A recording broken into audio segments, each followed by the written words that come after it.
Tardes. Mi nombre es Mirta Correa. Les damos la más cordial bienvenida a todos y a todas a nuestro segundo seminario, Comunicación Estratégica y Gestión Pública desde un enfoque de igualdad y equidad de género. Hemos tenido en las dos últimas fechas más de 100 personas conectadas en cada fecha, entre funcionarios públicos, funcionarias públicas, comunicadores corporativos, medios de comunicación, periodistas, docentes, estudiantes de varias partes del país, interesados e interesadas en escuchar los conocimientos, enfoques y experiencias de los últimos ponentes, de nuestros ponentes. Y estamos entonces frente a nuestra tercera y última mesa para hablar de los retos de la comunicación en el fortalecimiento de los espacios de articulación multisectorial, identificando oportunidades de mejora en estos espacios que existen a nivel regional y local, liderados por nuestras autoridades locales y regionales para la prevención de la violencia contra la mujer. Nuestros expositores de hoy son Flavio Aucejo, experto en políticas públicas, diseño institucional y regulatorio, comunicación estratégica y dirección estratégica. También tenemos a Luz Mejía, adjunta para los derechos de la mujer de la Defensoría del Pueblo. Entonces les damos también la bienvenida a ellos y vamos a tener como comentaristas a Carol Ruiz, integrante de la Asociación Calandria, y Elena Pinilla, que es experta en cultura y transformación digital. Entonces tenemos 20 minutos por cada expositor y luego ya la ronda de comentarios de Elena Pinilla y Carol Ruiz. Entonces, sin más, le doy la palabra a Flavio Aucejo. Por favor, Flavio. Muchas gracias, Mirta. Muy buenas tardes con todos y con todas. Y siempre dando las gracias a Calandria por esta gentil invitación. Permítame, por favor, poner mi presentación rápidamente. Un segundito.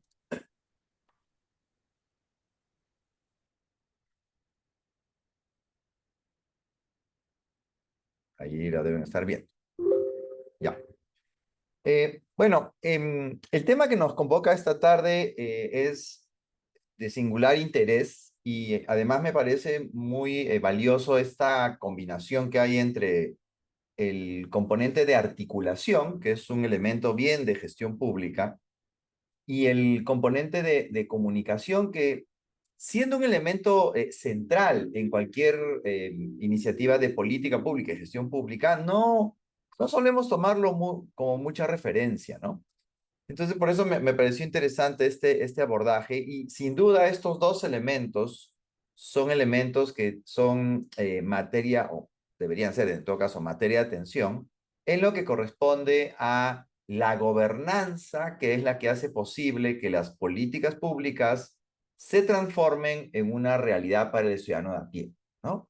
Porque cuando hablamos de políticas públicas es un concepto que lo escuchamos de manera cotidiana en los medios de comunicación, en el Congreso escuchamos el término políticas públicas, los políticos hablan de políticas públicas, sin duda que los servidores públicos, funcionarios públicos, las autoridades de gobierno hablan de políticas públicas. Entonces es un término que ya se viene escuchando desde hace bastantes años en el diálogo, digamos, público de lo que es la discusión de los temas que afectan a nuestro país, ¿no? Sin embargo, cuando ya empezamos a mirar qué hay detrás de este concepto de políticas públicas, ahí como que los elementos se vuelven un poco difusos, ¿no? Y en ese sentido, sí me parece relevante hacer una rápida, digamos, definición, ¿no? Las políticas públicas básicamente están asociadas o están vinculadas a lo que corresponde a una decisión que toma la autoridad de gobierno, ¿no? La palabra política la entendemos como decisión, ¿no? Y es una decisión que va a afectar a la población, a la sociedad, ¿no? Por eso, políticas públicas lo traducimos como decisiones que toma una autoridad de gobierno y que van a tener un efecto que eventualmente debe ser positivo sobre la sociedad, ¿no? Y las políticas públicas, el ciudadano de a pie en realidad las experimenta, pero no las ve, ¿no? El poder tener, por ejemplo, en el tema concreto que es esto de la igualdad y la equidad de género, el poder tener una sociedad que es segura, ¿cierto? Para la mujer, en donde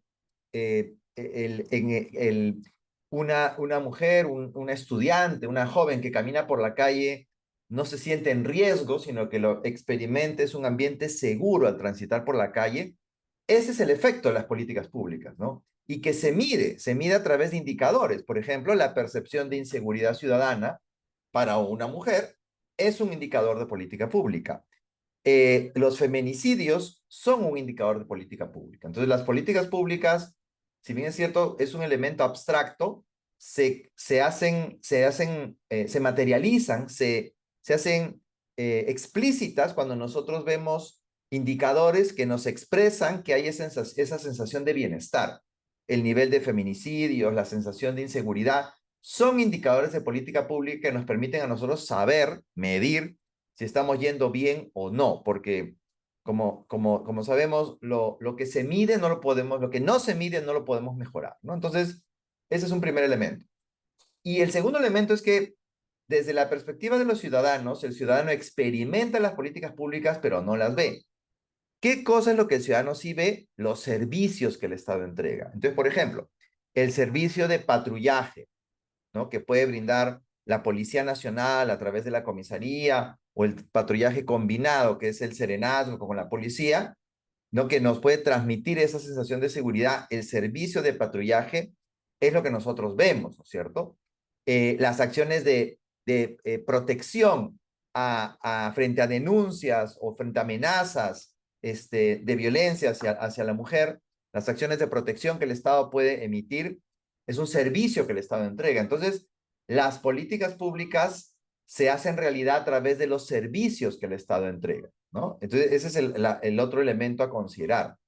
Si bien es cierto, la población experimenta los efectos de las políticas públicas, lo que la población experimenta de manera directa son los servicios que el Estado entrega para que se puedan lograr los efectos positivos en la sociedad que están consignados en las políticas públicas, ¿no? Entonces, políticas públicas abstracto, gestión pública concreto, ¿no? Políticas públicas, los efectos que hay sobre la sociedad, gestión pública, los servicios que permiten lograr, materializar, hacer realidad, lograr los objetivos de política pública y que se miden a través de indicadores de política.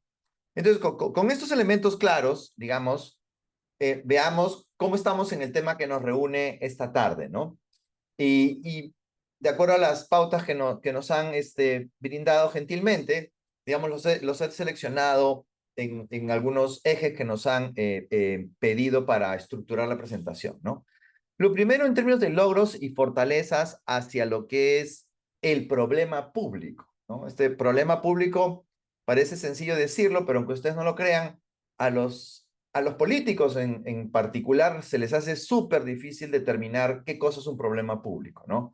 Y el problema público básicamente es una situación no deseada que está afectando a la sociedad. Ese es un problema público, ¿no? Una situación no deseada que afecta a la población, a los ciudadanos. Entonces, en este tema que nos reúne, el problema público es la violencia contra la mujer. Ese es el problema público que nos interesa resolver, ¿no?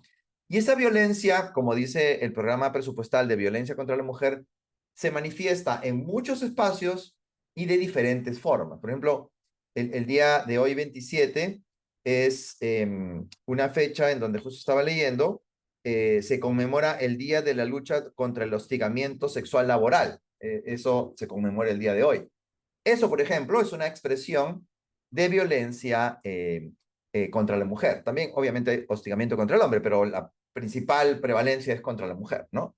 Entonces, como el problema público es ese, la violencia contra la mujer, digamos, en términos de logros y fortalezas frente a ese problema público, lo que efectivamente tenemos el día de hoy es un marco normativo y políticas públicas que efectivamente eh, tratan este tema, ¿no? Hay una política pública que es, que en realidad se hizo hace algún tiempo, que es la de igualdad de género, ¿no? Que tiene una estructura que es un poco controversial, por lo menos de mi punto de vista, pero bueno, hay una política pública que habla sobre la violencia de género.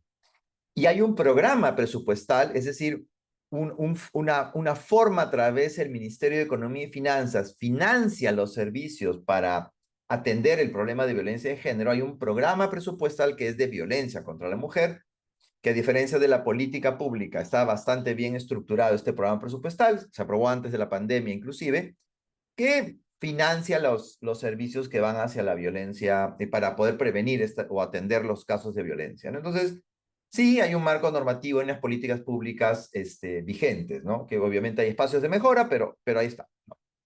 En consecuencia, hay planes de acción multisectoriales que están vinculados a poder lograr hacer realidad los objetivos de estas políticas, ¿no?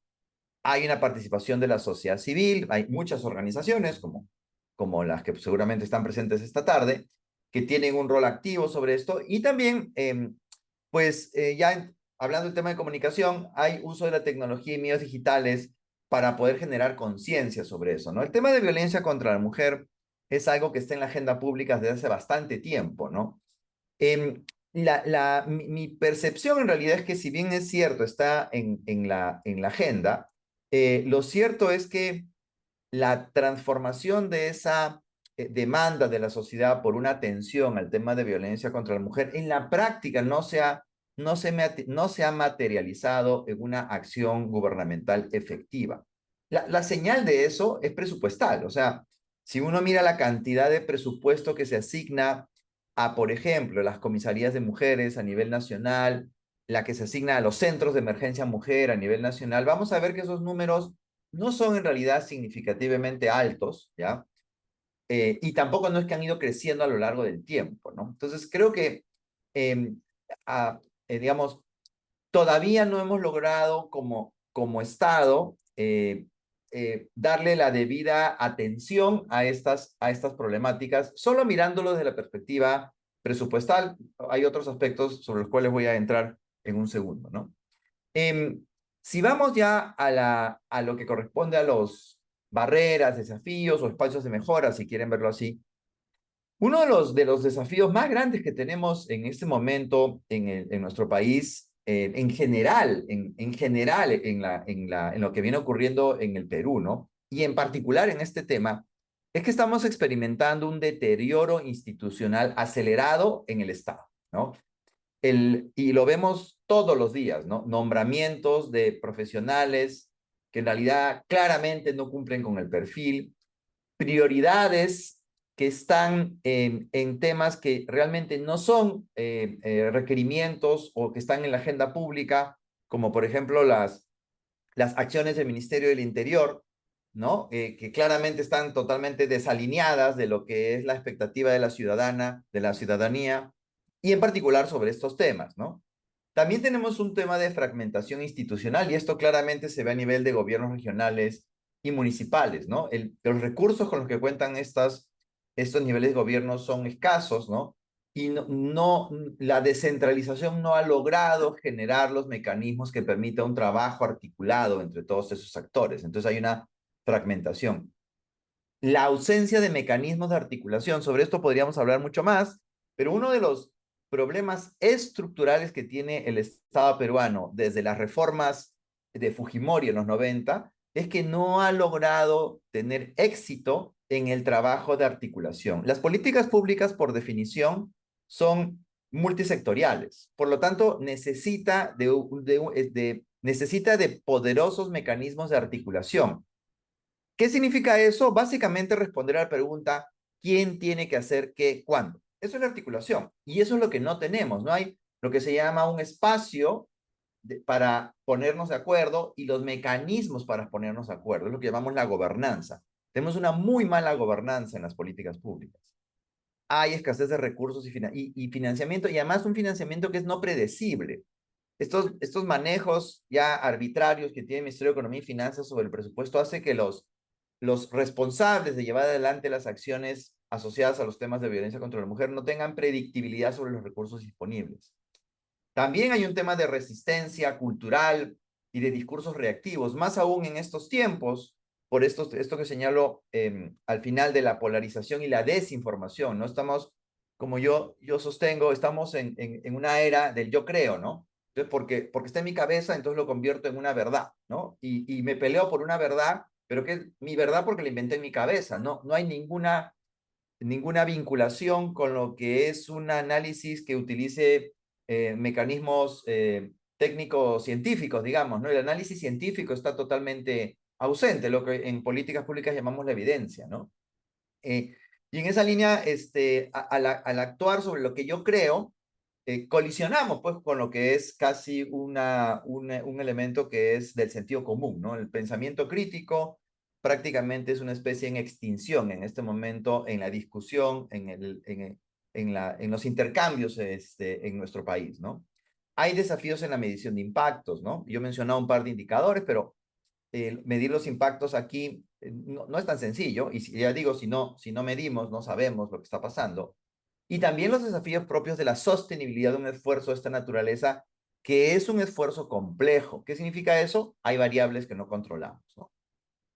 Entonces, frente a ello, digamos, hay oportunidades, por supuesto que hay oportunidades. En un escenario bastante desafiante, digamos, hay oportunidades para hacer un fortalecimiento en las redes, en este diálogo Estado-sociedad civil. Aquí la sociedad civil organizada puede tener un rol interesante en esta participación en los espacios que a nivel de regiones y municipios se pueden dar, ¿no? También lo que tenemos el día de hoy con la tecnología, las herramientas digitales, pueden ser una forma en realidad bastante rápida, práctica y económica de poder generar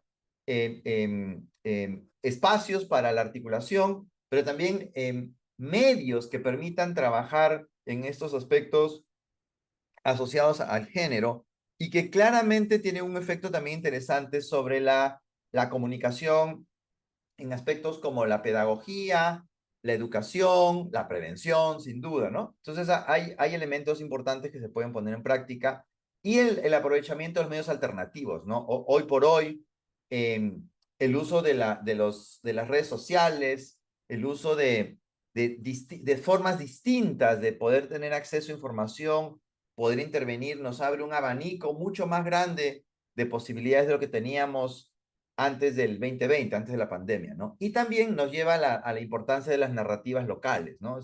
Las narrativas locales se vuelven muy relevantes y ahí hay un trabajo también desafiante, pero una oportunidad para el trabajo en las municipalidades, ¿no? Para ver la problemática local.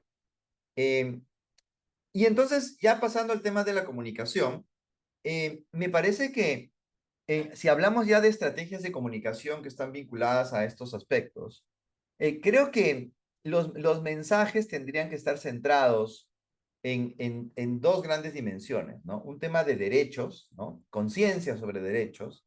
Eh, eh, lamentablemente, el contexto político que vivimos es un contexto en donde los derechos están un poco venido a menos, ¿ya? Porque en este momento, digamos, a nivel político hay una gran cantidad de derechos ciudadanos que están siendo abiertamente transgredidos por la propia acción del Estado, ¿no? Entonces, hablar de derechos casi termina siendo provocador. Y el otro tema es hablar del bienestar, ¿no? También este concepto de bienestar también prácticamente está venido a menos, ¿no?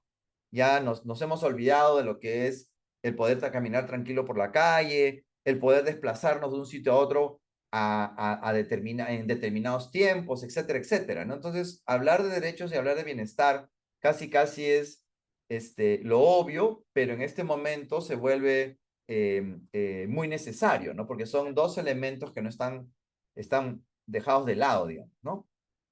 También el otro aspecto que a nivel de comunicación es muy importante es contrarrestar la desinformación con datos verificables, ¿no? Hoy día el diálogo que ocurre, el diálogo político que ocurre, es un diálogo que no está construido sobre la base de argumentos, está construido sobre la base de insultos, ¿no? Miren ustedes, las entrevistas que hacen a las autoridades políticas en nuestro país son entrevistas en donde en la primera interacción el primer insultado es el periodista, ¿cierto? El periodista hace una pregunta y es el primero que lo insulta, ¿no? Entonces, en un escenario en donde el diálogo está construido sobre la base del insulto y sobre la base del yo creo, se vuelve realmente bien provocador construir un diálogo basado en la información, en datos verificables, ¿no? Estos famosos fake news, ¿no? Y esto nos lleva claramente a la necesidad de una segmentación de estrategias, ¿no? O sea, las audiencias son distintas, por lo tanto, ahí hay un esfuerzo significativo de construir estrategias ad hoc a las distintas audiencias a las cuales yo quiero llegar. Una cosa es llegar a audiencias jóvenes en colegios, otra cosa es llegar a audiencias de actores políticos, ¿no? O sea, el tema puede ser el mismo, pero los mensajes son completamente distintos, los propósitos son distintos, ¿no? Entonces, muy importante la segmentación.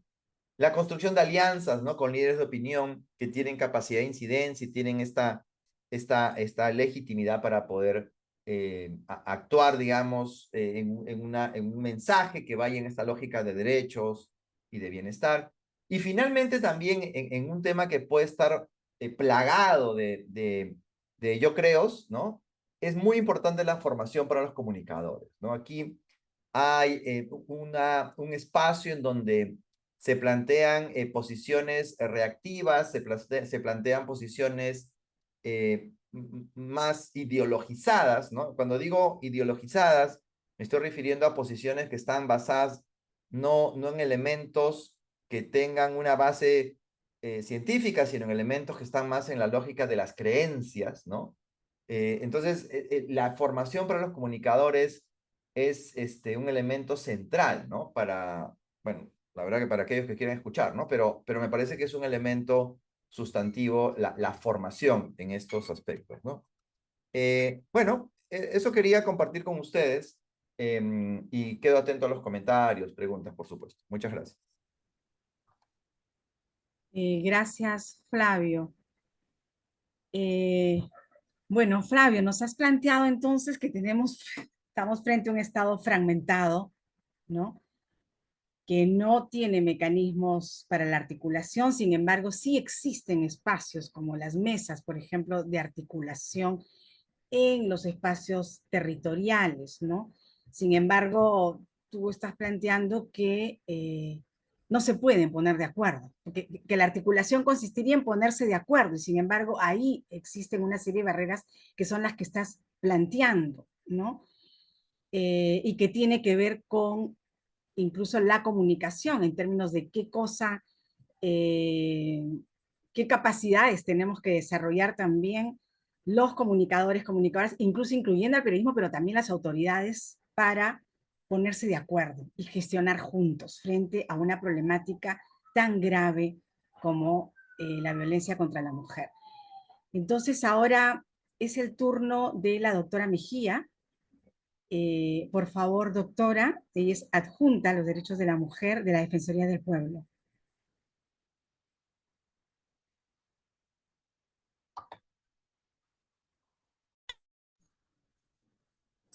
Buenas tardes con todos y con todas. Voy a compartirles un PPT para poder graficar mejor lo que voy a decir.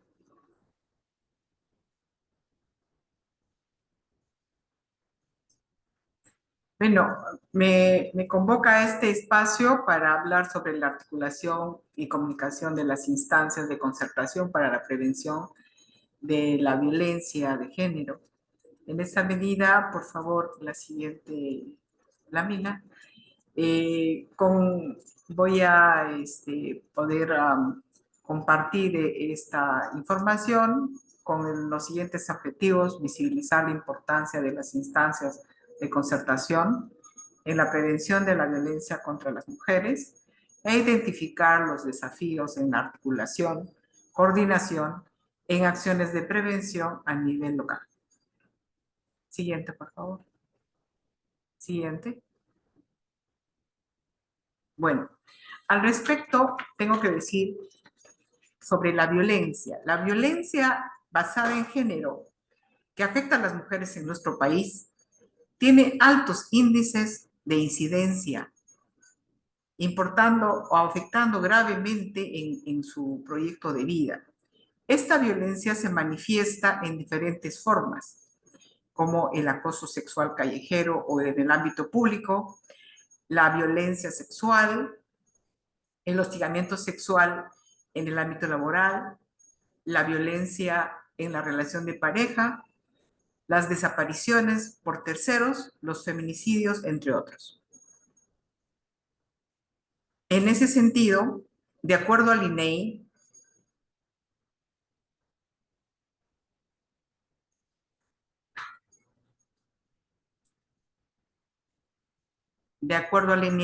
las cifras que aparecen entre el 2015 y el 2023 fueron 1.191 personas que fueron afectadas por feminicidio.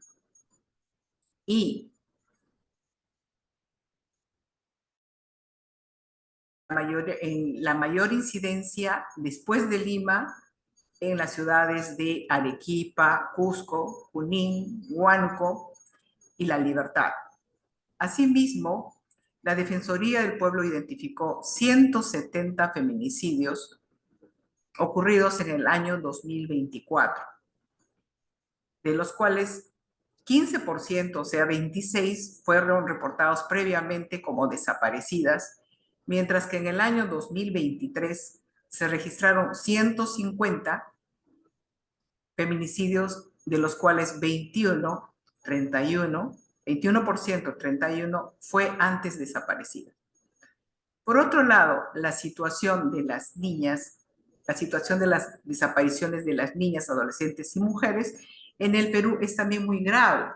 La Defensoría del Pueblo desde el año 2020 publica mensualmente un reporte sobre igualdad y no violencia, qué pasó con ellas, que brinda estadísticas de información relevante sobre esta problemática, evidencia la problemática para formular recomendaciones y hacer seguimiento de su cumplimiento.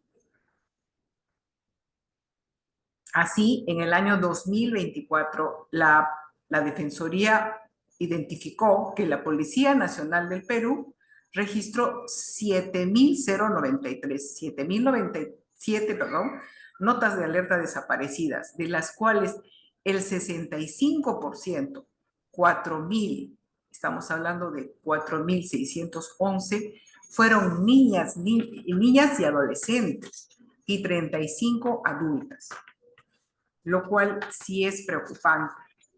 Sí es preocupante debido a que es un grupo altamente vulnerable el que está siendo afectado. En esa medida tenemos también la data de las mujeres de ENDES, que señala que en el año 2023 las mujeres que fueron afectadas por violencia en relación de pareja fue 53.8%, ¿no? Perdón, 53.000. Y en la información sobre hostigamiento sexual laboral podemos señalar que Servir ha señalado que en el año 2024 fueron 95% de las denunciantes o las afectadas fueron mujeres. La siguiente, por favor. Espacios de articulación.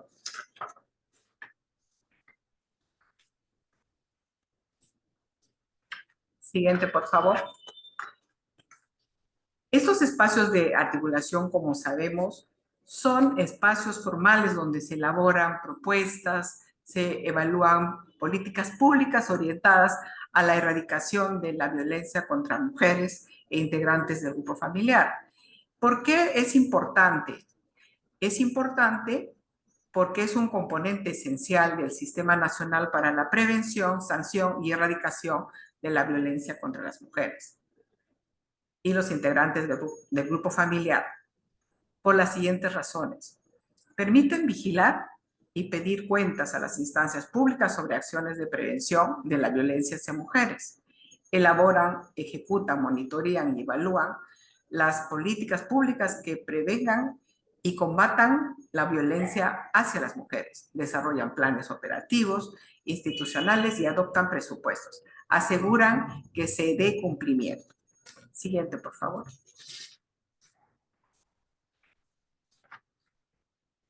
Entonces, también remiten informes periódicos a la Secretaría Técnica de la Comisión Multisectorial de Alto Nivel sobre acciones adoptadas para la implementación de las disposiciones de la ley, planes, programas y proyectos regionales y desarrollan campañas de sensibilización en coordinación con la Comisión Multisectorial de Alto Nivel, promoviendo la participación de los medios de comunicación.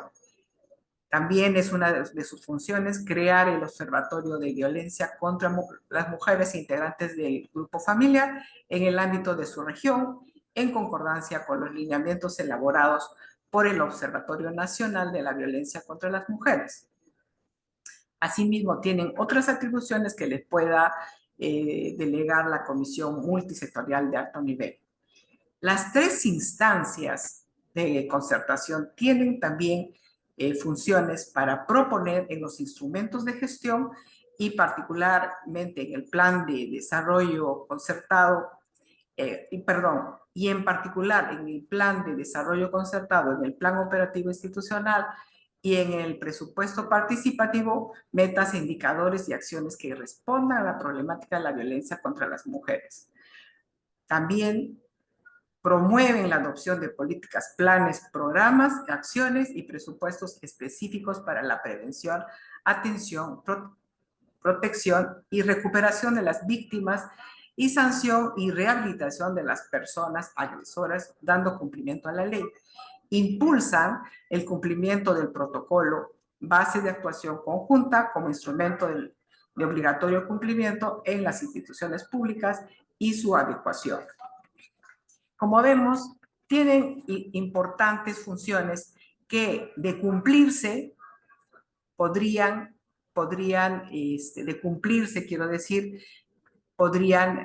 revertir la situación de violencia que sufren muchas mujeres en nuestro país. La siguiente, por favor.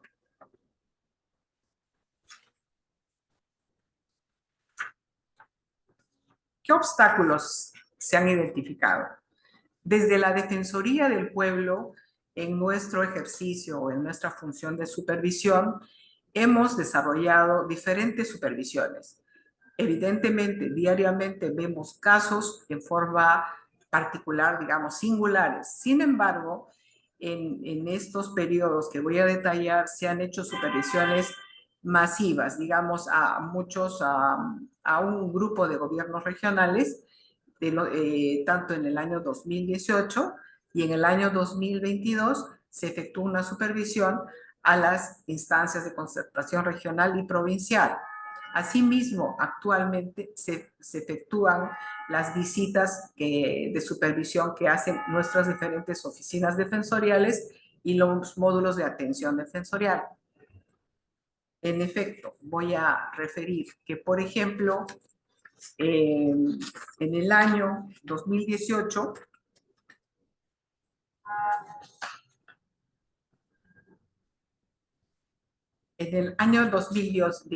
se efectuó una estrategia comunicacional nacional multianual diseñada con la participación de diferentes entidades públicas que incorpora los 6 enfoques y las formas de violencia reconocidas en el PNCB del 2016-2021.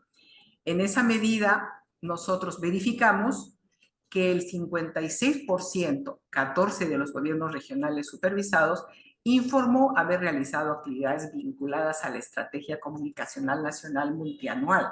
Sin embargo, la mayoría de ellas informó acciones puntuales, como cartillas informativas, talleres, ferias informativas, diagnósticos y situaciones, entre otras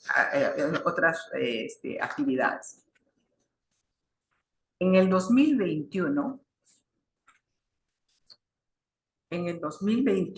tenemos que se supervisó a 26 instancias de gobierno regional y a 164 instancias provinciales. que representa el 84% del total de 195. Y encontramos que en las instancias regionales la mayoría contaba con reglamento y plan de trabajo al 2021. La mayoría incorporó metas e indicadores en sus documentos de gestión y sostuvo reuniones de trabajo. Sin embargo, todo el objetivo de las campañas de sensibilización y prevención, solo el 35%, 9 de ellas, realizó alguna acción al respecto. En las instancias provinciales, de otro lado, el 49%, es decir, el 80 de 164 tenía reglamento. El 42%, es decir, 68, tenían plan de trabajo, entre otros. Sobre las campañas, solamente el 38% realizó campañas de sensibilización. Como vemos, el trabajo no es suficiente, no se realiza realmente, no se cumple la finalidad que tienen su creación y su instalación. Muchas veces han habido, por ejemplo, demoras en la instalación, ¿no? En la instalación y en las convocatorias.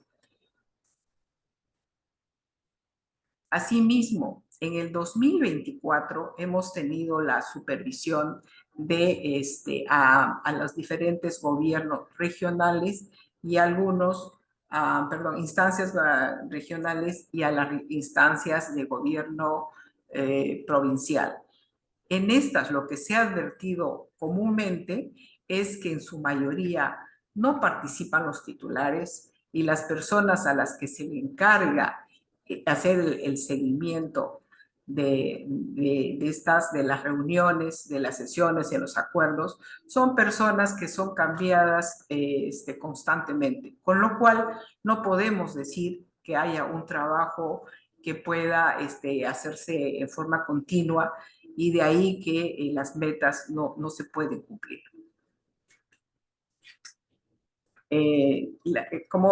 Perdón, sigue por favor a la anterior. Vuelve a la anterior, por favor.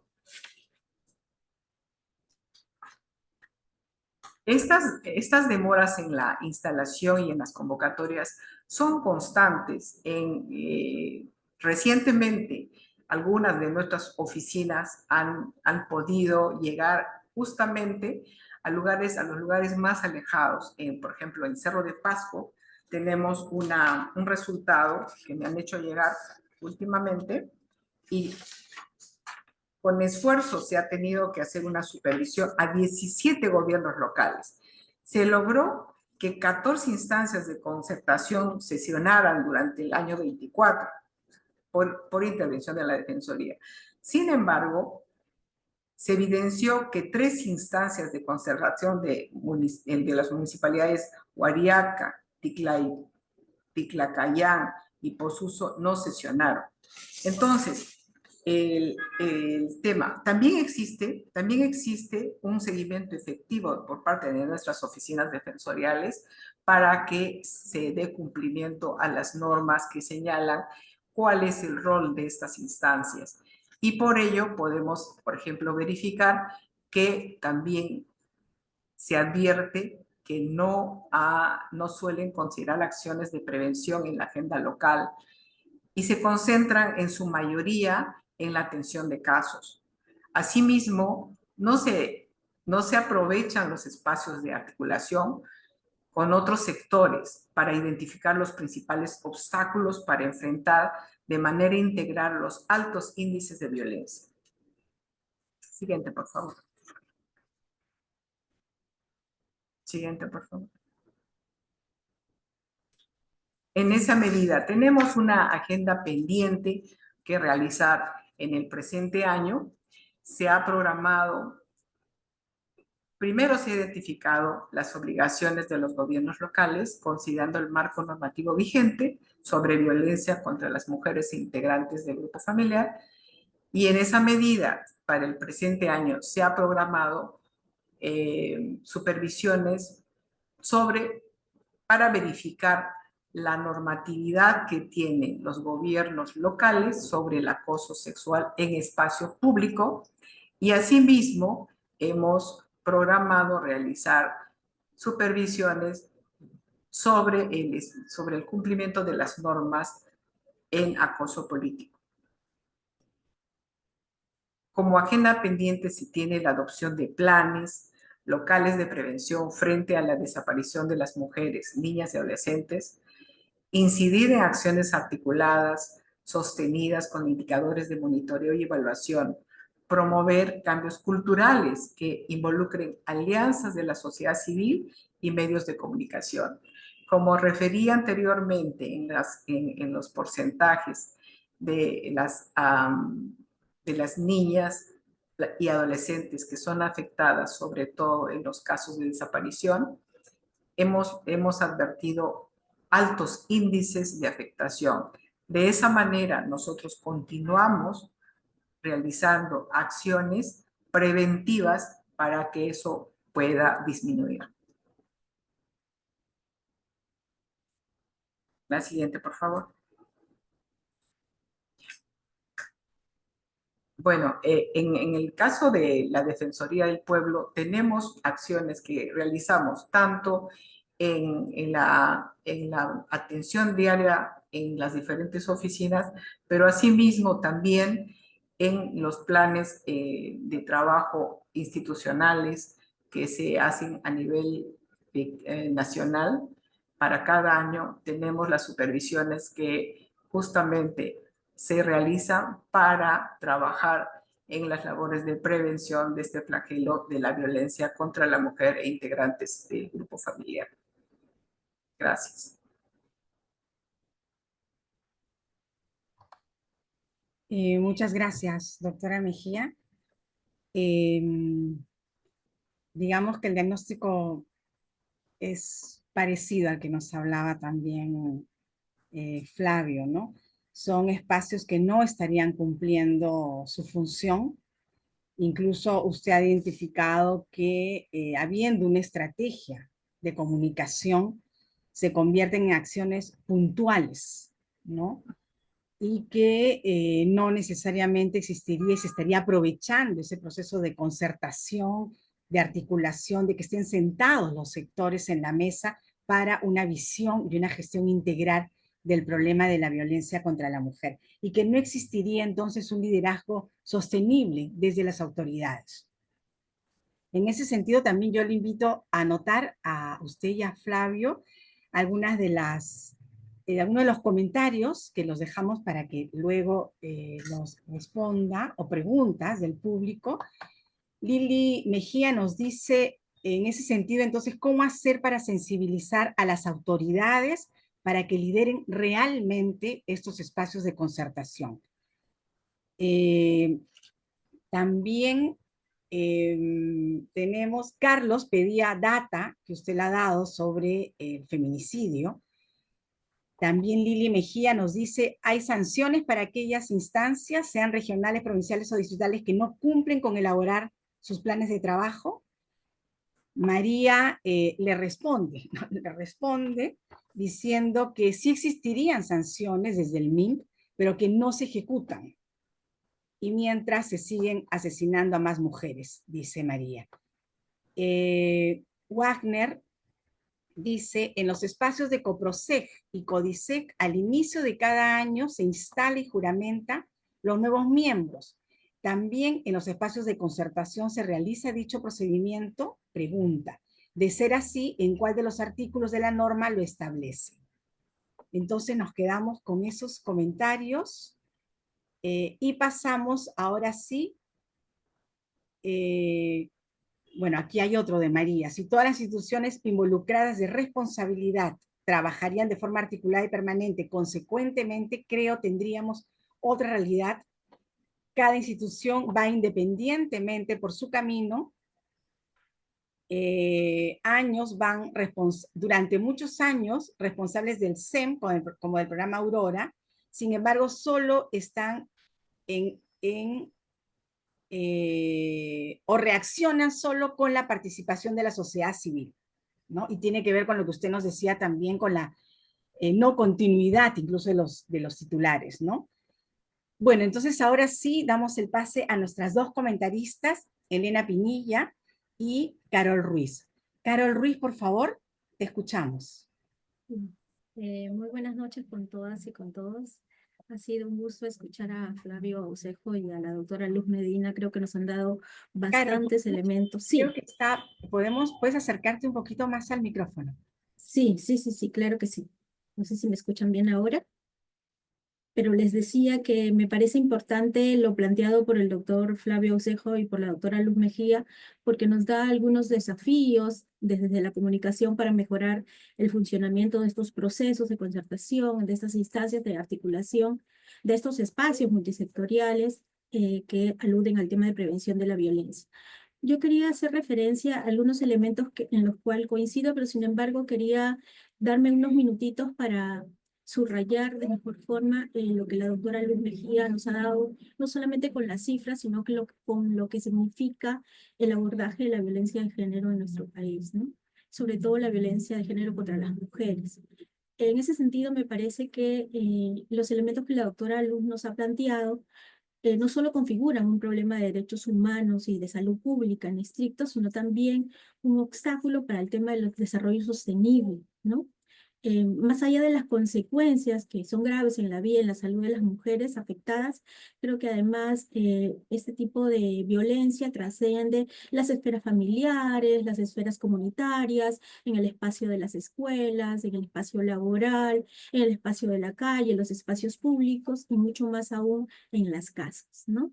Y que se agravan con consecuencias graves en la vida de las niñas, de las adolescentes, de las jóvenes, de las mujeres pertenecientes a pueblos originarios, mujeres del ámbito rural, mujeres empobrecidas, que pertenecen a minorías sexuales también, y por eso es bien importante poder contar con data específica de afectaciones a estas personas, a este grupo de personas que se ven afectadas por la violencia.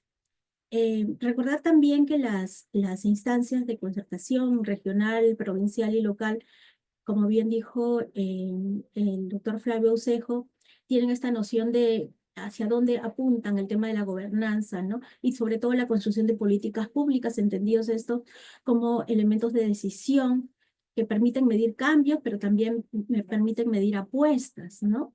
En el entendido que esos son equipos multidisciplinarios de Estado y sociedad civil que establecen acuerdos, que tienen periodicidad en sus reuniones, que en algunos casos tienen comisiones de trabajo que pueden operativizar estos acuerdos, que realizan acciones de atención de la violencia, pero también acciones de prevención de la violencia contra las mujeres, que realizan también acciones de fortalecimiento de capacidades, que trabajan propuestas normativas con sus más y sus menos, ligadas, por ejemplo, a lo que mencionó la doctora Luz del tema de acoso sexual callejero, o transversalización del enfoque de género, o la no discriminación, entre otros temas, ¿no? Pero que además en algunos casos cuentan con documentos de gestión. Interesante los datos que la doctora nos ha planteado, por ejemplo, en el caso de que el 42% de las instancias conformadas solamente tienen su reglamento.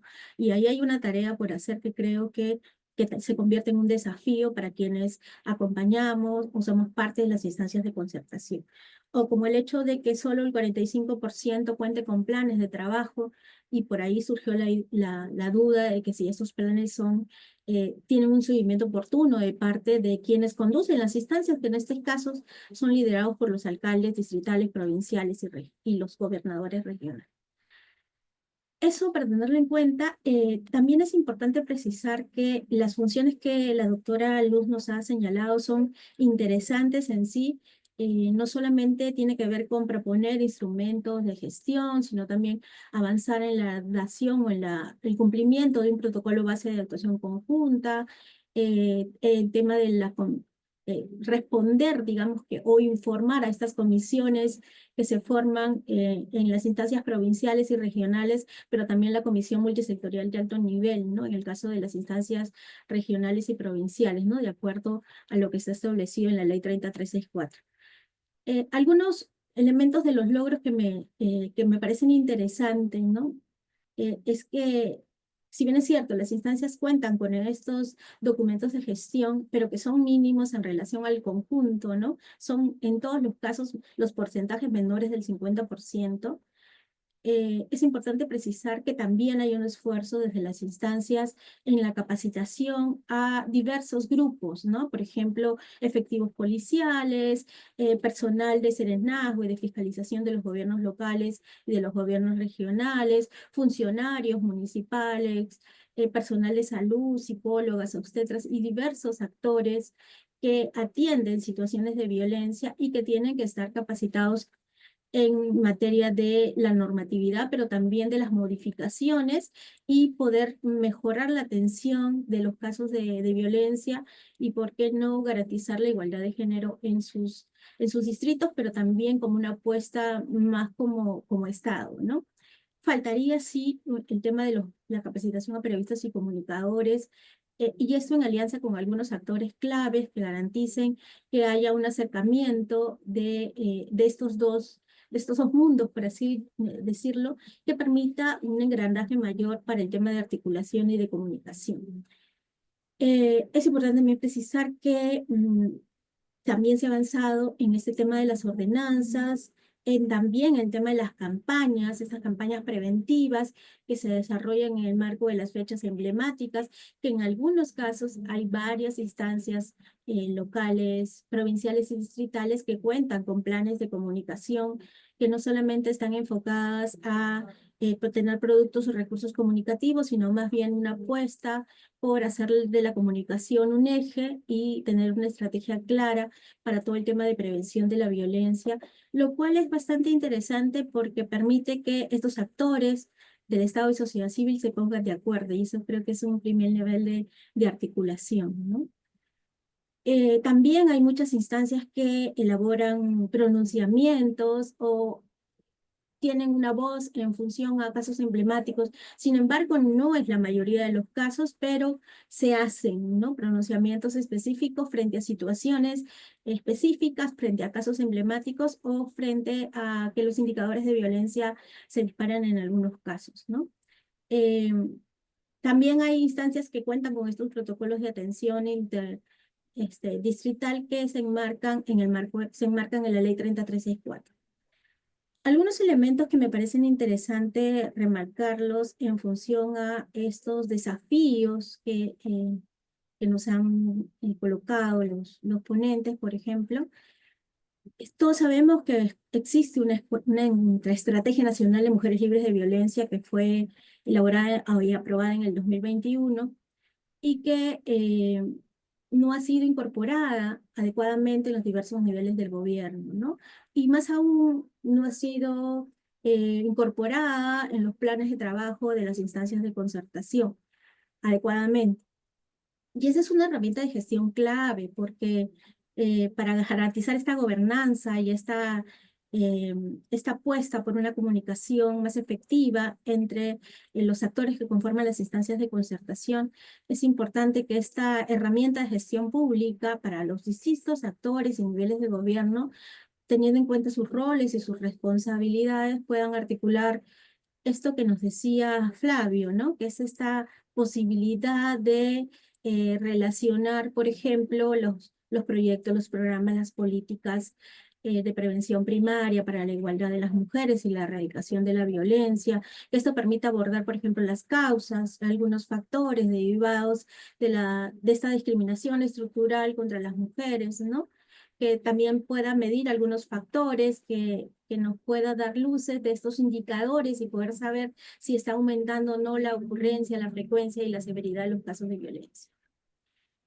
De otro lado, me parece interesante esto que ambos han reflejado, que tiene que ver con los documentos de gestión del desarrollo, que son estos 4 elementos, ¿no? Los planes de desarrollo, el presupuesto participativo, de repente las políticas sectoriales, los POI de los gobiernos locales y regionales, que no han podido todavía incorporar de manera transversal esos enfoques de igualdad, o el tema de prevención de violencia, ¿no? Por lo tanto, los presupuestos son bastante limitados y en algunos casos ese presupuesto se va al cero, ¿no? Entonces, creo que todavía faltaría ir avanzando en ese sentido.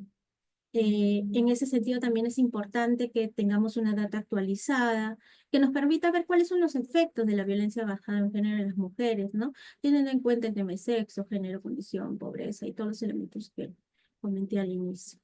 De otro lado, me parece importante el desafío de que sigue siendo un desafío, ¿no? A propósito de la pregunta de una de las participantes del poco compromiso de las autoridades en las instancias, ¿no? Y eso no solamente supone participar en las reuniones o hacerse presente en las actividades, sino que también supone, por ejemplo, tener una norma o una ordenanza de transversalización del enfoque de género que permee todas las áreas y todos los documentos de gestión que hagan estos gobiernos locales, regionales o provinciales, ¿no? Y eso es básicamente el desvío del desconocimiento de las autoridades, de los decidores, sobre su obligación normativa de impulsar el funcionamiento de las instancias. La ley 30364 dice claramente que son los gobiernos locales quienes conducen estas instancias y que son los funcionarios y las autoridades que tienen que garantizar tener no solo sus documentos, sino también avanzar en cinco elementos de sus finalidades.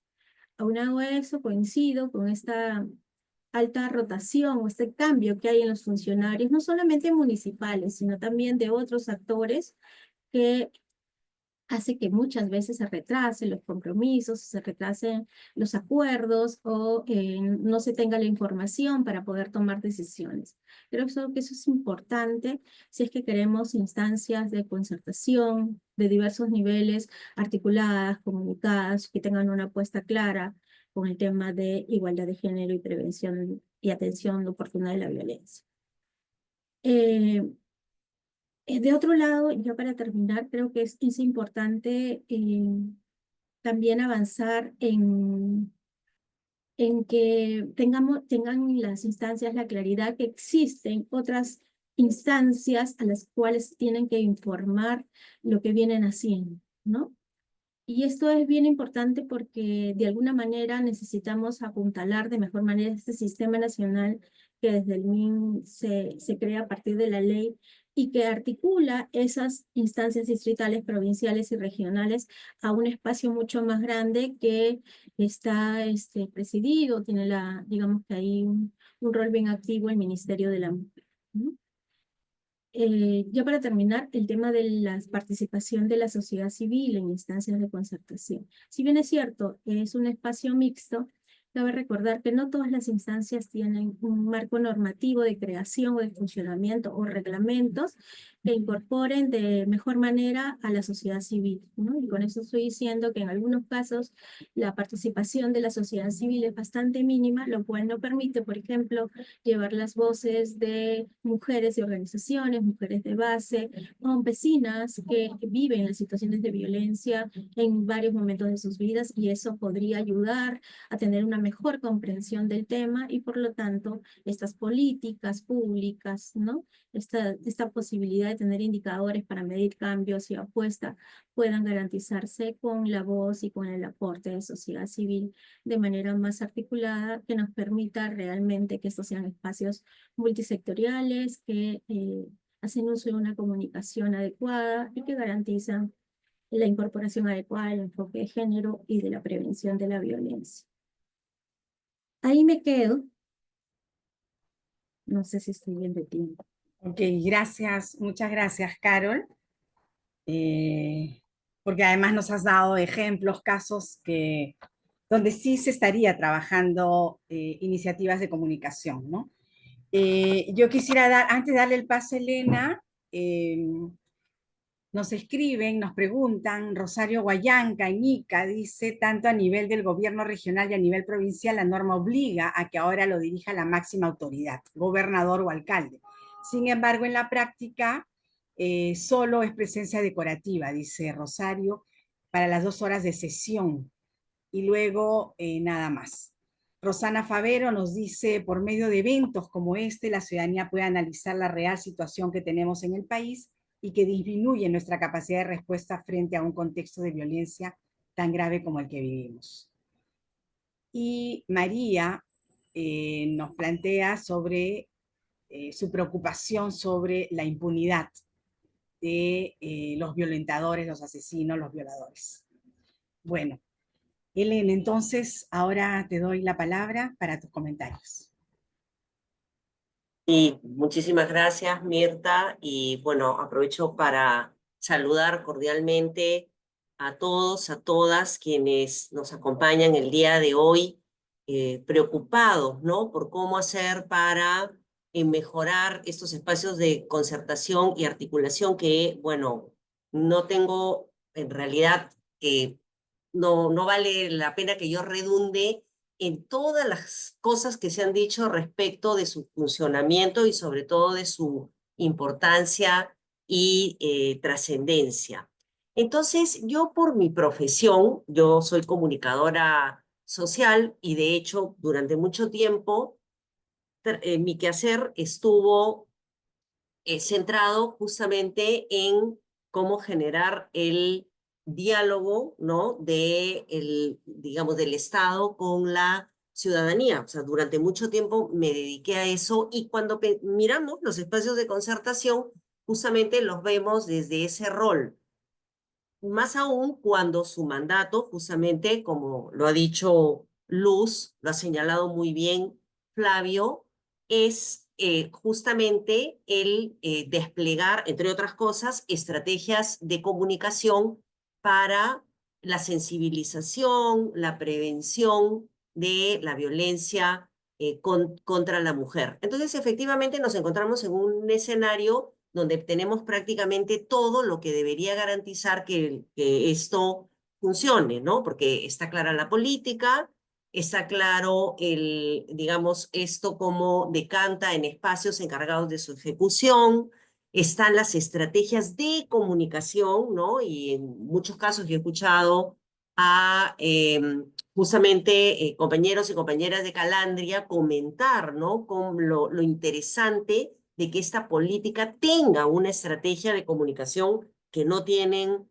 otras, en la preocupación no solamente, porque eso es lo interesante de esta estrategia, no solamente de informar a la ciudadanía, sino de incorporarla y hacerla partícipe. Sin embargo, la pregunta es, ¿por qué no funciona? ¿No?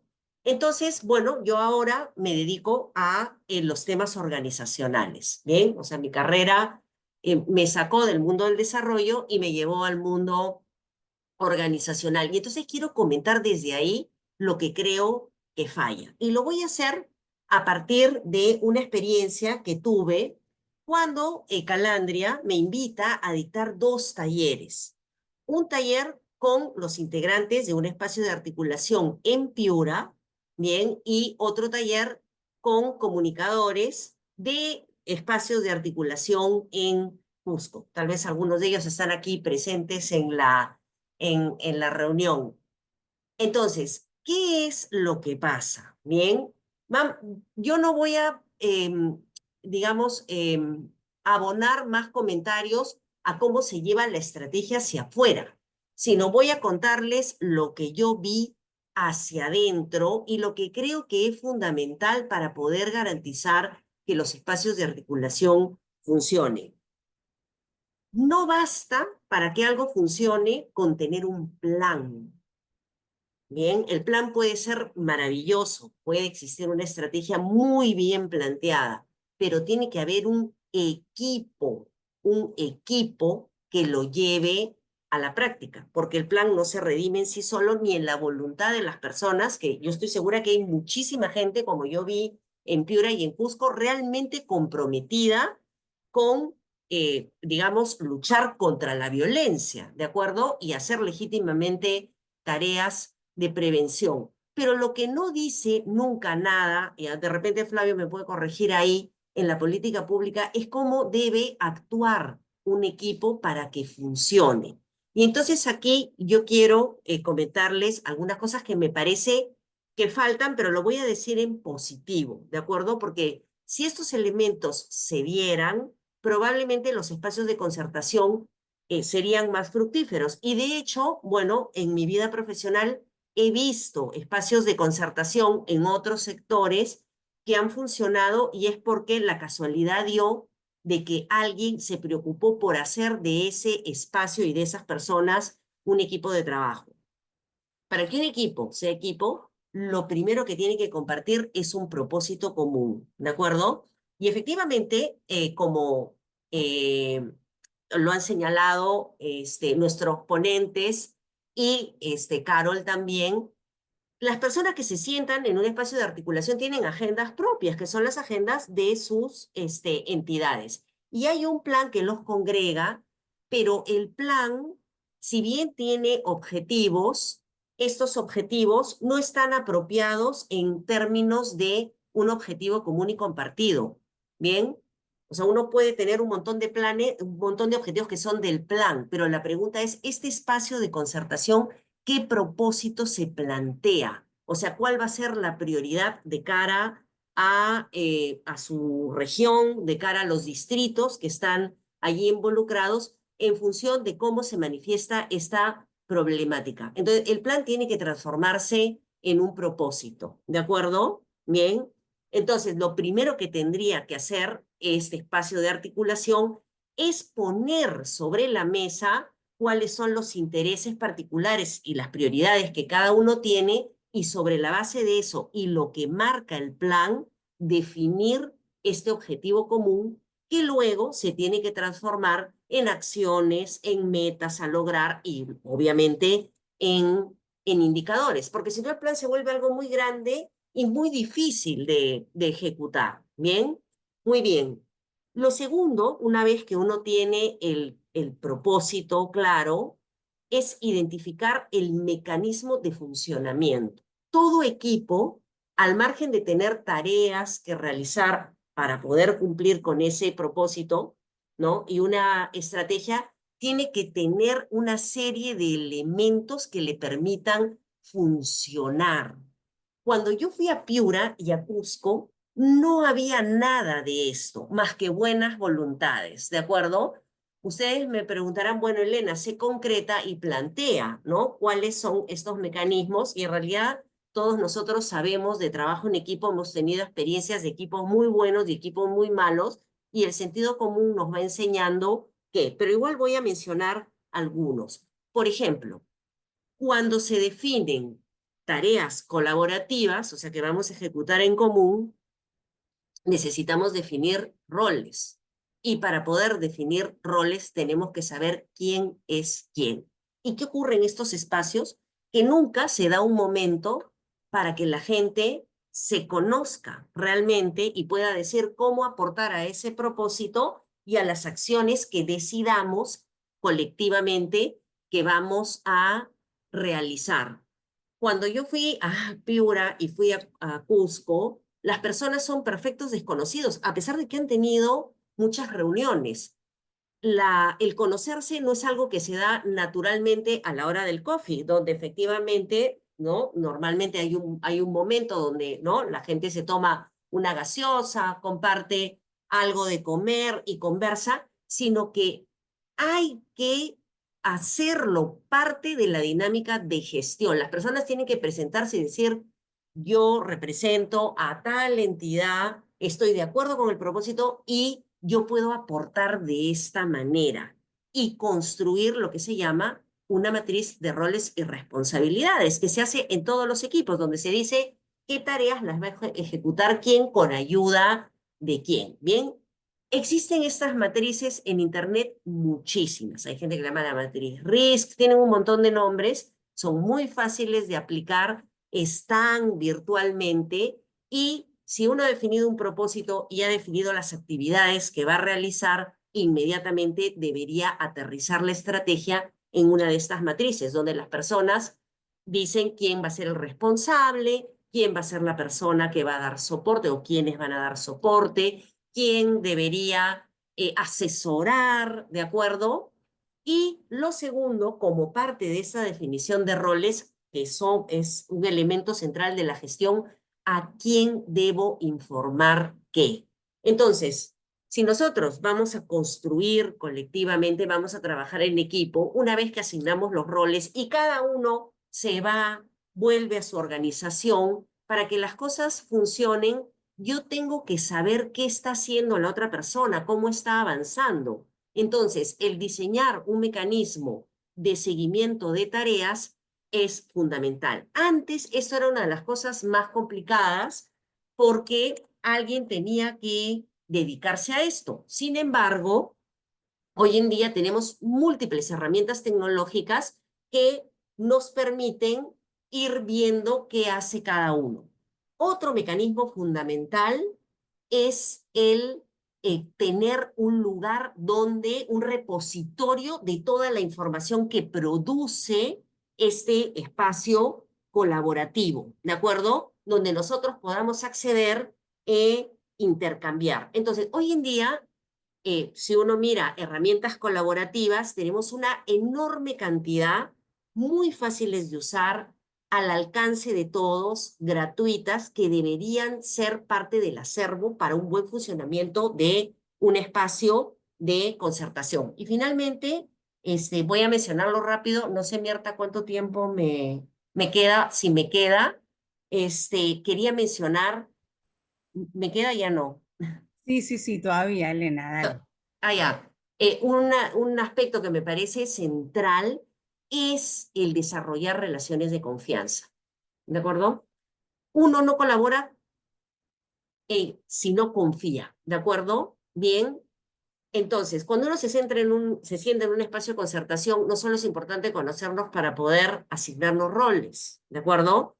También es importante conocernos para generar relaciones de confianza. Y eso implica conocernos desde el punto de vista profesional y personal, ¿de acuerdo? El poder poner en claro mis intereses ayuda a la generación de confianza, el poder explicar por qué yo estoy ahí, qué es lo que me mueve, qué es lo que me gustaría lograr en pro del tema que nos reúne también, el poder identificar elementos que tenemos seguramente en común los que estamos ahí también.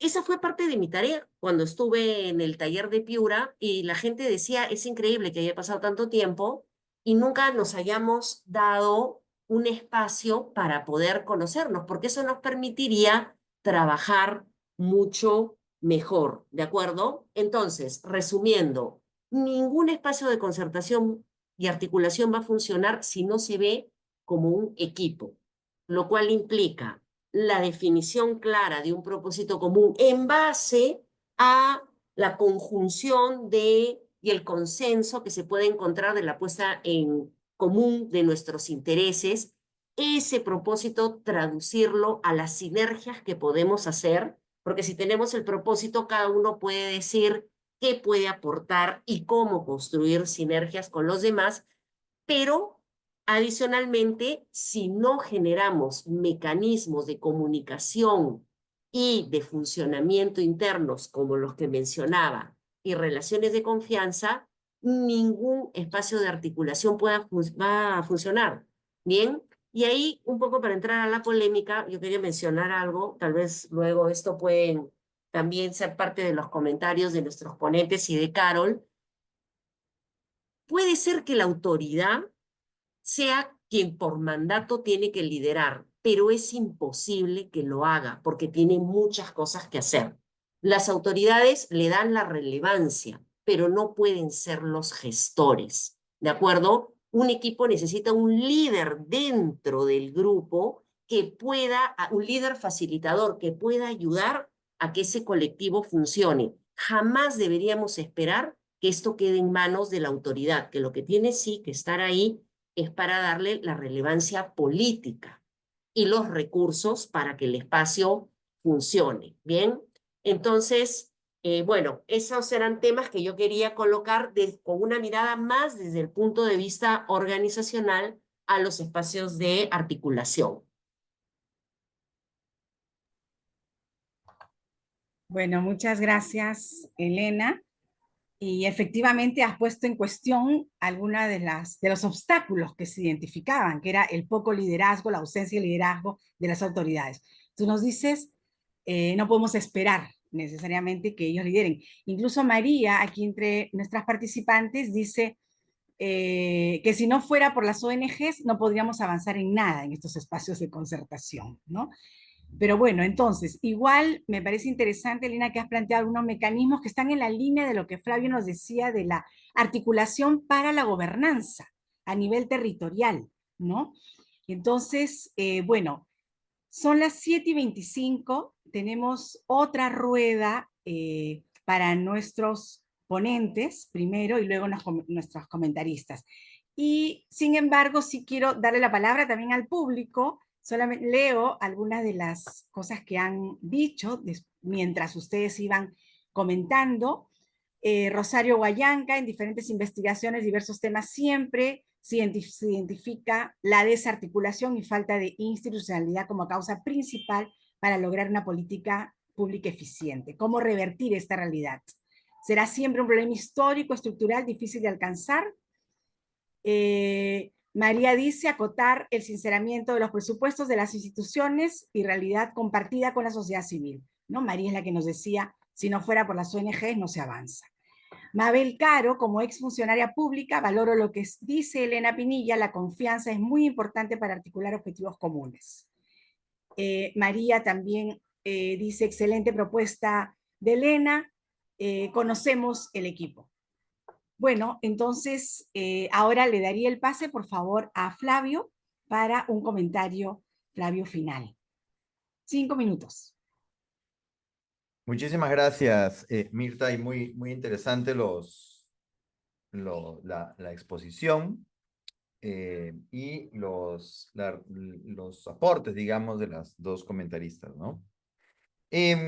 A ver, en realidad aquí me quiero concentrar en dos aspectos que me parecen significativos. Uno que viene de uno de las personas que nos está escuchando y viendo, que me pareció sustantiva la pregunta, ¿no? Es cómo sensibilizar a las autoridades. Miren, cuando hablamos de estos aspectos, en términos generales ya, pero en particular cuando vemos temas que tienen un componente con tantas dimensiones, como es el tema de la violencia, ¿no?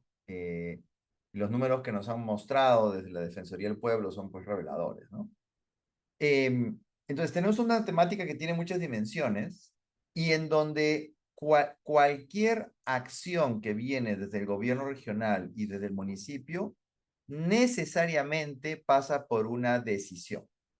Es decir, es la autoridad la que hace posible que pase o no pase, porque tenemos una estructura de gobierno en donde el peso de lo que está en el imaginario de la autoridad de turno, sea alcalde o sea gobernador, es muy importante. Los funcionarios no van a movilizar recursos, y cuando me refiero a recursos, me refiero al recurso más escaso, que es el tiempo. No le van a dedicar tiempo a estas temáticas si es que la autoridad no es la que determina, dedícale tiempo a este asunto.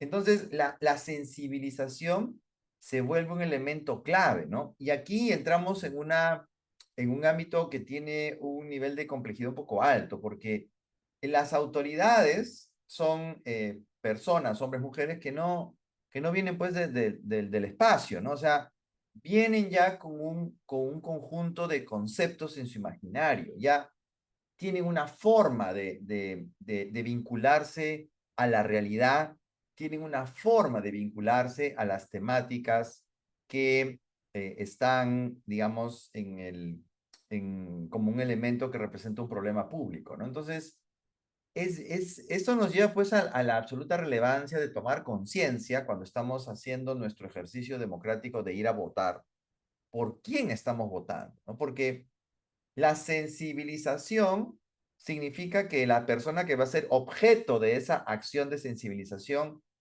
tiene, vamos a decirlo así, para usar una metáfora, tiene una tierra fértil en donde estos mensajes esa semilla va a caer y va a germinar, ¿no? Hay ya en su imaginario un conjunto de elementos que hacen que sea sensible este mensaje y que si antes no lo fue, puede haber mil razones que explican por lo cual no fue sensible a esto, pero ya está en su imaginario, ya. El problema que tenemos es que tristemente, tenemos un sistema político en donde las autoridades están guiadas por intereses que están desalineados del bienestar. O sea, no estoy diciendo nada oculto, ¿no? Que tenemos un conjunto de autoridades en donde las motivaciones, y no solamente lo vemos a nivel del Ejecutivo, también lo vemos a nivel legislativo, las motivaciones que los impulsan son motivaciones que tienen intereses privados, a veces intereses delictivos, ¿no? Pero para no generalizar, intereses privados, desalineados del bienestar de la sociedad, ¿no? En consecuencia, estas acciones de sensibilización van a caer pues en tierra estéril, porque los intereses van por otro lado, ¿no? Entonces, eso nos lleva a una situación más desafiante, porque ¿eso qué significa? Que la acción, mejor dicho, los mecanismos que deben provocar la acción de la autoridad son mecanismos que tienen que estar estructurados desde la sociedad civil. Ahí ya entramos en un aspecto que en la Escuela de Gobierno, la Universidad Católica, que es donde desarrollo mis actividades profesionales, trabajamos mucho en esos tiempos que son los temas de incidencia, ¿no? Como si ya hacer incidencia de política pública, ya en general, digamos, en un entorno aséptico, es complicado la incidencia política pública.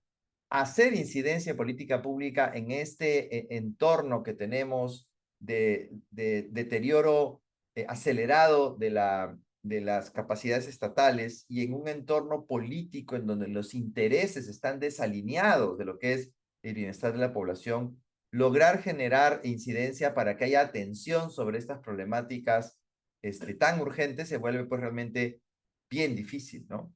Entonces, en esa línea, para tratar de hacer un esfuerzo de dar algunos elementos a la pregunta, ¿cómo sensibilizar a las autoridades? Yo creo que la sensibilización de las autoridades en realidad pasa por una acción estructurada de la sociedad civil, ¿no? El trabajo de organizaciones como Calandria y otras se vuelve en este momento absolutamente relevante para poder generar una movilización de las autoridades. Pero también la sociedad civil en términos generales, ¿no? Creo que es un llamado a la acción, ¿cierto? Es en este momento en donde, como yo sostengo privada y públicamente, el silencio es cómplice, ¿no? Entonces, sí se necesita una acción ciudadana activa, efectiva, militante, si quieren, para poder movilizar a a los actores que son los que tienen el poder en el sentido de la decisión, la acción política, y en el sentido de la acción, porque tienen el acceso a los presupuestos y a las capacidades para movilizar recursos hacia la atención de estos temas, ¿no? Entonces, y la incidencia pues va más allá de una lógica de hacer un plantón. Es mucho más que eso, ¿no? Ya la época de los plantones ya no son suficientes para lograr movilizar a las autoridades, ¿no? Y voy sobre lo que ha señalado Elena.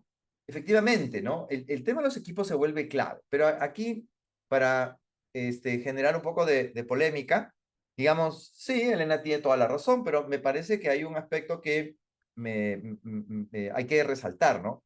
En una entidad pública, en un organismo público, los equipos yo no los elijo. Los equipos me los dan. Me voy a explicar. Si yo soy un funcionario municipal que asume una responsabilidad, ¿ya? O más aún, un gobierno regional que asume una responsabilidad, yo asumo la responsabilidad de un área, pero esa área tiene un personal que es un personal estable, ¿cierto? 276. Son personas que son de planta, son de la organización. Que ya hay una cultura de trabajo en esa organización que puede ser una cultura bastante alineada con otros intereses y no el servicio público, ¿no? Entonces, yo no tengo la posibilidad de elegir mi equipo. El equipo es la gente que está ahí y con esa gente tengo que trabajar, ¿no? Entonces, es un poquito más difícil porque no es que yo voy a elegir, entre comillas, a los mejores y los voy a reclutar para que trabajen en el esfuerzo en el cual yo estoy involucrado, ¿no? En realidad, tengo que trabajar con la gente que hay, ¿no?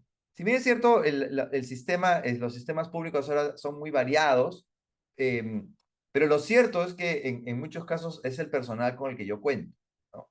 Entonces, una entrada en donde uno tiene que ser en realidad, si uno es el que lleva el liderazgo, tiene que ser extremadamente creativo para poder generar esa mística, digamos, para un trabajo en equipo comprometido, ¿no? Yo creo que ese es un elemento central. Y el otro elemento, sí, lo que señala, pues, Elena, ¿no? Esto no es un tema ni de voluntades ni de activismo, ¿no? No es que vamos a hacer. El trabajo en equipo requiere planificación, requiere requiere establecer responsabilidades, requiere planes de acción, en consecuencia tienen que estar coberturados por una estrategia y tiene que tener esa estrategia puesta en marcha. En fin, hay un montón de cosas que se tiene que hacer para que efectivamente se materialicen los servicios que se espera son los que puedan ser brindados a la población y permitan lograr los propósitos en este tema, que son tan urgentes los temas de prevención como los temas de atención, como los temas de restitución, digamos, ¿no? Es el antes, el durante y el después. En este tema de violencia, todos son aspectos que requieren de un trabajo multisectorial y que tiene muchas dimensiones. Entonces, probablemente es una de las temáticas donde se requiere un mayor esfuerzo de articulación y como señalé en la primera parte, justamente es en la articulación donde el Estado peruano falla miserablemente, ¿no? Entonces ahí creo que los desafíos son bastante significativos en estos tiempos. Gracias. Gracias, Flavio. Acción ciudadana para la incidencia y movilización de las autoridades. Por favor, Luz.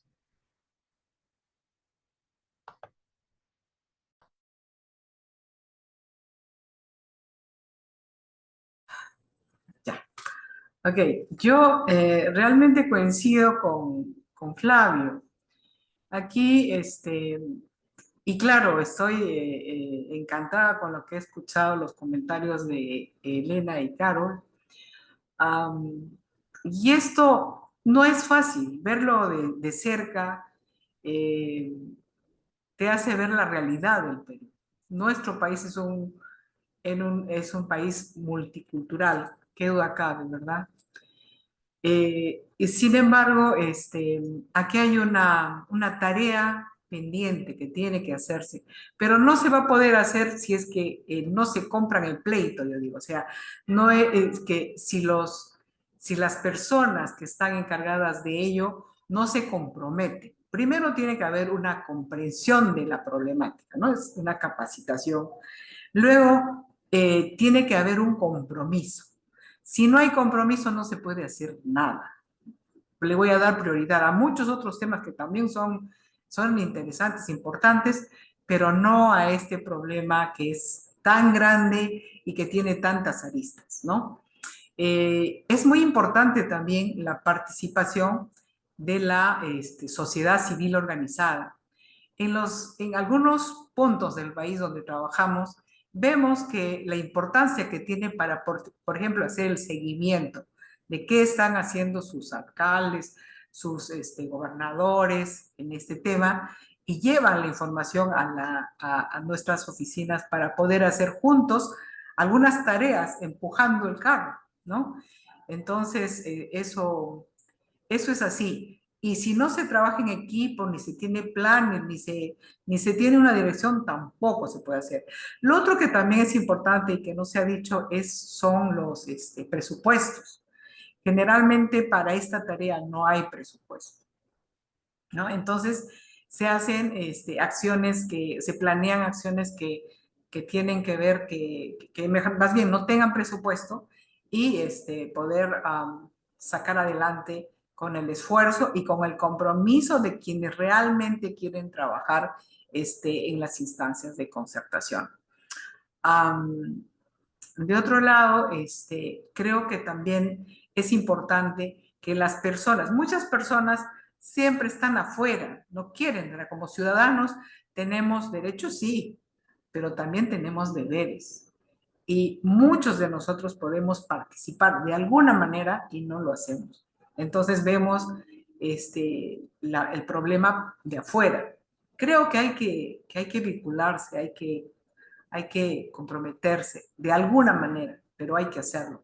Sobre todo los jóvenes, ¿no? Los jóvenes que, bueno, tienen mucho que dar por el país. Luego quería también contestar a la responsabilidad, si existe responsabilidad o no y sanción. Yo me remito a la Ley Orgánica de Municipalidades, el artículo 25, sobre la suspensión del cargo. Y dice lo siguiente: el ejercicio del cargo del alcalde o regidor se suspende por acuerdo de consejo en los siguientes casos. Numeral 6, por incumplir lo dispuesto en el artículo 39A de la Ley 30364, Ley para prevenir, sancionar y erradicar la violencia contra las mujeres y los integrantes del grupo familiar, debido al ejercicio de la presidencia de la instancia provincial o distrital de concertación respectivamente. Bueno, yo creo que hay mucho por trabajar y yo me alegro haber estado en este espacio donde he escuchado información, me llevo información muy importante para poder seguir trabajando en la labor defensorial. Muchas gracias, doctora Mejía. Gracias a todos. Carol, por favor. Sí, interesante las reflexiones que hemos escuchado. Yo quiero centrarme básicamente en algunos desafíos, ¿no? Y perspectivas en esta línea, ¿no? Concuerdo con esta necesidad de garantizar la participación activa de sociedad civil para movilizarnos, para hacer acciones ciudadanas, para garantizar que se cumpla lo que está en la norma y sobre todo para que esto permita impulsar una agenda a favor de los derechos de las mujeres en materia de igualdad y en materia de prevención y atención y restablecimiento de derechos en el caso de la violencia. Otro elemento que me parece importante es que en esa misma perspectiva es el avanzar en el fortalecimiento de capacidades a diversos actores, ¿no? Pero básicamente que esto permita analizar de mejor manera estos factores de riesgo derivados de esta discriminación estructural contra las mujeres, ¿no? Básicamente el tema de estereotipos de género, el tema de la tolerancia social frente a la violencia, el tema de las relaciones desiguales entre varones y mujeres, que hacen que existan situaciones de discriminación y de violencia, esta limitada toma de decisiones que vulnera muchas veces o recorta la autonomía de las mujeres, tanto en el espacio privado como en el espacio público, que eso permita, por ejemplo, mejorar las competencias en el diseño y la implementación de estas políticas públicas a fin de que puedan, estas decisiones que hablaba Flavio, puedan sentar y garantizar el cumplimiento de los objetivos que tienen las instancias de concertación en el marco, teniendo en cuenta el marco normativo, ¿no? Todo el tema de la participación de las autoridades y de los decisores de la instancia creo que me parecen importantes, ¿no? Y me quedo con lo último que ha señalado la doctora Luz Medina, ¿no? Que la norma claramente establece cuáles son las sanciones. Muchas veces recae esta función de conducir las instancias en funcionarios que no necesariamente tienen un nivel de ascendencia o pueden tomar decisiones, y eso muchas veces hace que las instancias sean más débiles, ¿no? Y se dé esta debilidad institucional para el mantenimiento de las instancias. De otro lado, me parece oportuno concientizar sobre la obligación normativa que tiene el alcalde o el gobernador para impulsar este funcionamiento de las instancias. Y eso supone, por ejemplo, que se puedan hacer algunas acciones de seguimiento de las acciones que implementa la instancia para garantizar su cumplimiento y el funcionamiento normal, ¿no? Muy de acuerdo con lo que mencionó Elena de todo esto de tener una especie de repositorio, de memoria de lo que hacen las instancias para que eso signifique que si hay cambios, por ejemplo, tengamos información que nos una, ¿no? Y que nos permita hacer un equipo.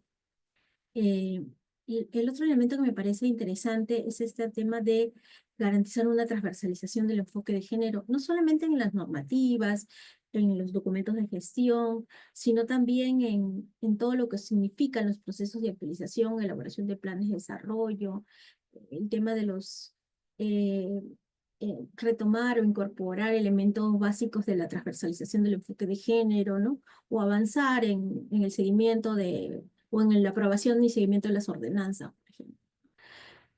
Han habido experiencias bien interesantes para que se puedan elaborar instrumentos de seguimiento y monitoreo de casos, ¿no? Como las famosas fichas únicas de atención y seguimiento que podrían pensarse en una articulación mayor de cara a los procesos de atención y seguimiento de casos.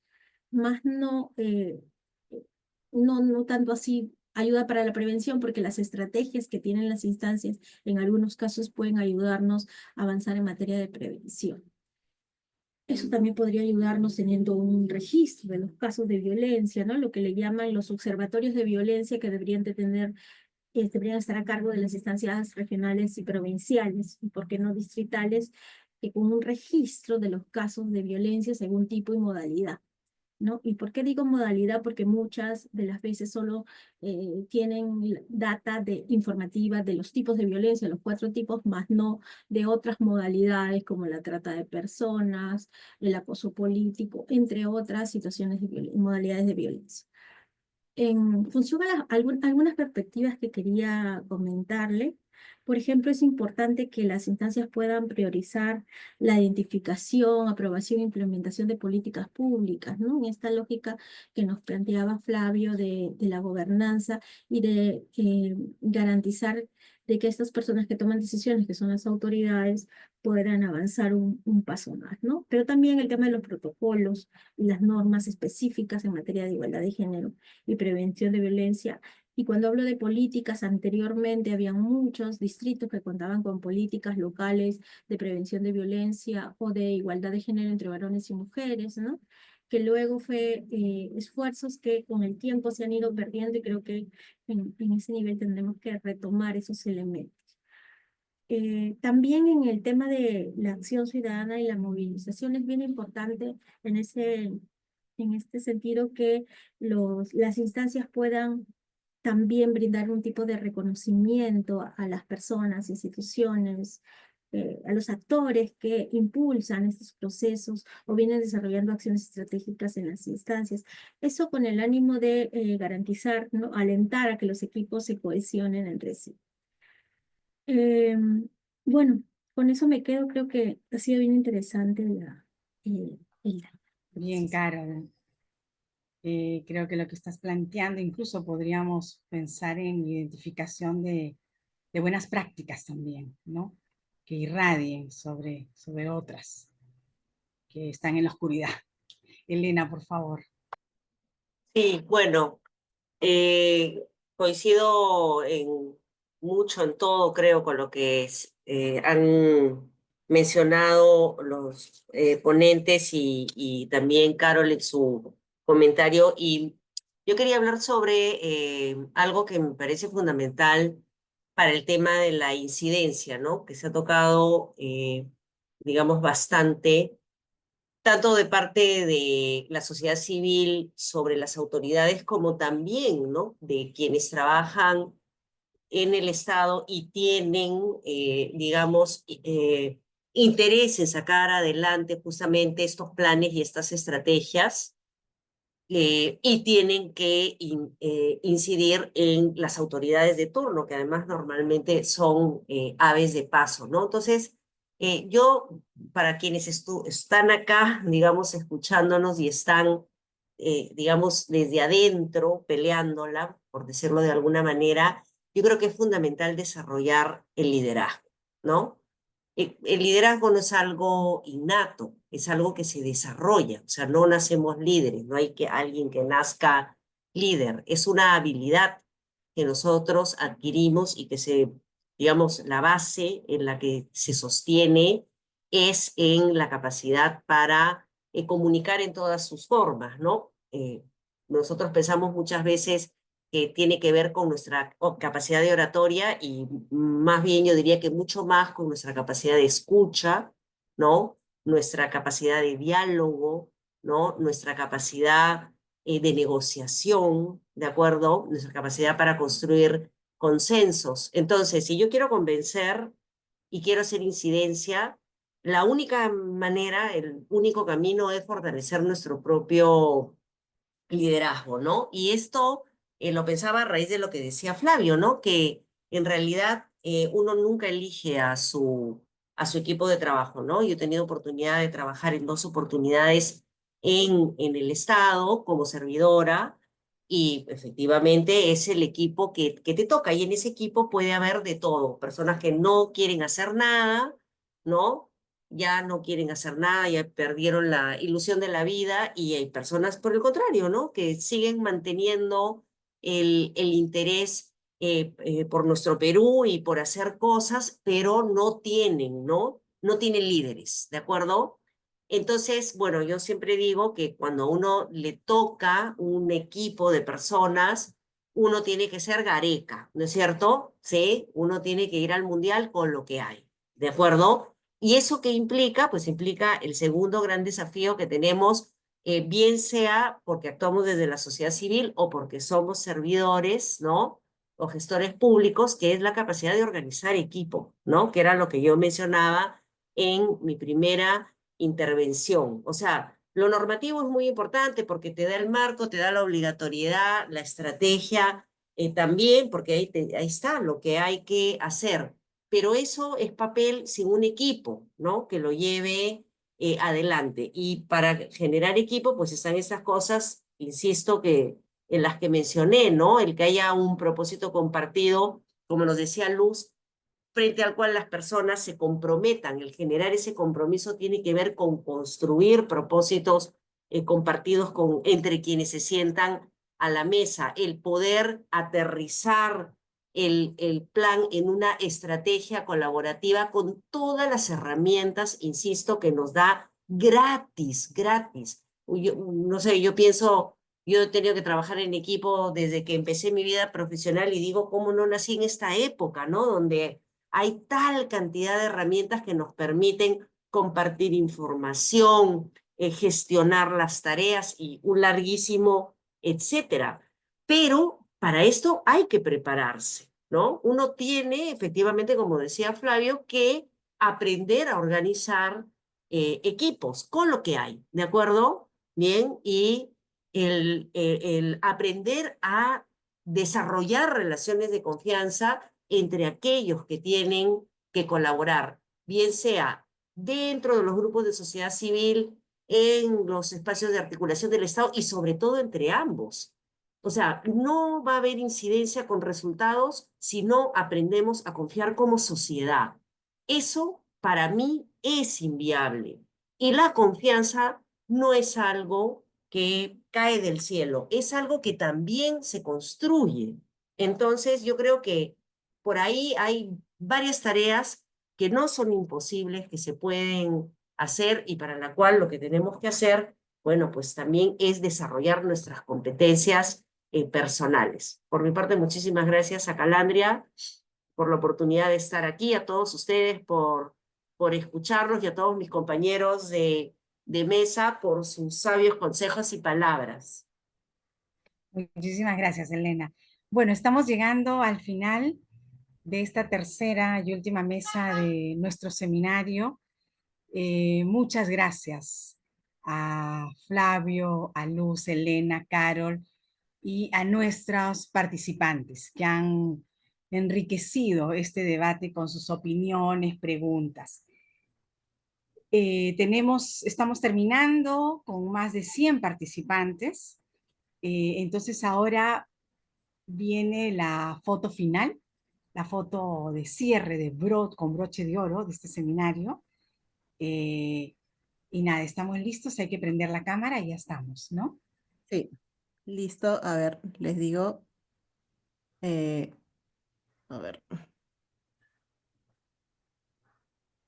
María, un ratito, por favor, apaga tu cámara, por favor, para poner primero los ponentes. Gracias. Hay un admitir acá. Listo. Una, dos. María, porfa, un ratito. Listo, perdón. Disculpen. Una, dos. A ver, una más. Una, dos, tres. Buenísimo, muchas gracias. Muchas gracias. Buenas noches. Gracias. Muchas gracias, Gracias. buenas noches. Gracias. Buenas noches. Gracias, buenas noches.